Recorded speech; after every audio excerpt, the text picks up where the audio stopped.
నమస్తే. శ్రీ మాత్రే నమః. శ్రీ గురుభ్యో నమః. జూలై నెల 6వ తారీఖు 2025 ఆదివారం నాటి పంచాంగం ప్రకారము తొలి ఏకాదశి బోనాలకు రెండవ ఆదివారము, పునర్వసు కార్తె ప్రారంభము. శ్రీ విశ్వావసునామ సంవత్సరం ఉత్తరాయణం గ్రీష్మ ఋతువు ఆషాఢమాసం శుక్లపక్షం. ఈరోజు సూర్యోదయ సమయము తెల్లవారుజామున 5:50 సూర్యాస్తమ సమయము సాయంత్రం 6:51. ఈరోజు తిథి ఏకాదశి రాత్రి 9:13 వరకు, తదుపరి ద్వాదశి తిథి ప్రవేశము.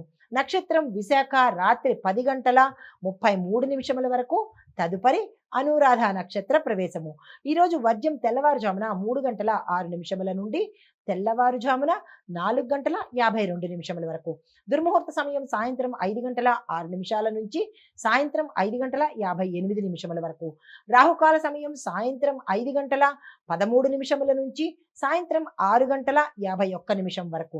బ్రహ్మముహూర్త సమయం తెల్లవారుజామున 4:14 నుంచి తెల్లవారుజామున 5:02 వరకు. అమృత ఘడియలు మధ్యాహ్న సమయంలో 12:50 నుంచి మధ్యాహ్నం 2:37 వరకు. అభిజిత్ ముహూర్తము ఉదయం 11:54 నుంచి మధ్యాహ్నం 12:46 వరకు. ఇది నేటి పంచాంగం. నమస్తే.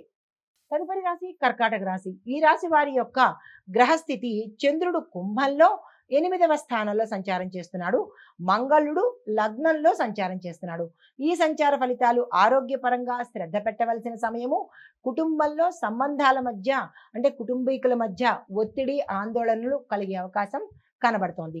మీకు చెప్పదగిన పరిహారము శివాలయం దర్శించడంతో పాటు శివలింగానికి అభిషేకం కానీ అర్చన కానీ చేయించుకున్నట్టయితే సానుకూలమైన ఫలితాలు పొందుతారు. నమస్తే. తదుపరి రాశి సింహరాశి. ఈ రాశి వారి యొక్క గ్రహస్థితి చూసినట్టయితే చంద్రుడు కుంభంలో 7వ స్థానంలో సంచారం చేస్తున్నారు. సూర్యుడు 11వ స్థానంలో సంచారం చేస్తున్నారు. ఈ సంచార ఫలితాలు దాంపత్య జీవితంలో మెరుగుదల కనబడుతుంది. ఆరోగ్యం స్థిరంగా ఉండబోతోంది.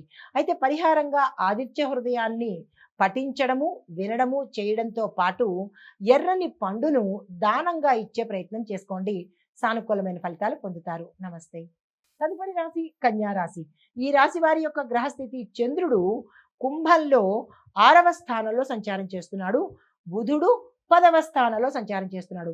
ఈ సంచార ఫలితాలు ఖర్చులు నియంత్రణలోకి వస్తాయి. ఉద్యోగాల్లో వృధా ప్రయాసలు తగ్గిపోయే అవకాశం కనబడుతోంది. సానుకూలంగా ఉండే అవకాశం ఉంది.